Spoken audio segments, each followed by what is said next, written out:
Hi everyone, welcome back to my channel. In this bash quickie, I'm going to show you how to display the status bar at the bottom.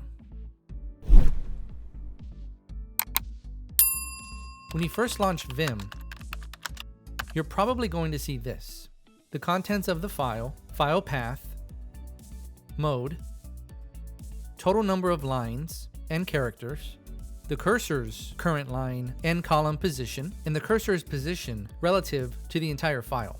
And if we move our cursor, some of this information does disappear.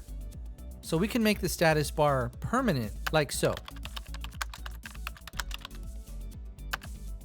And now we can see the file path and mode again.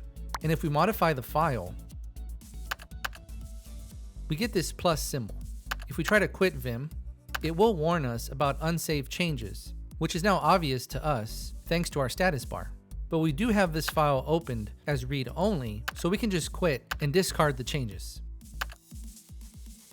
Now if we go back into Vim, the status bar is gone.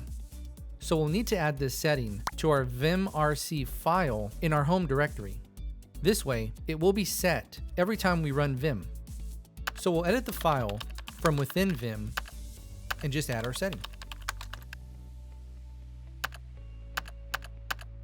Now if we relaunch Vim again, we are good to go. Thank you.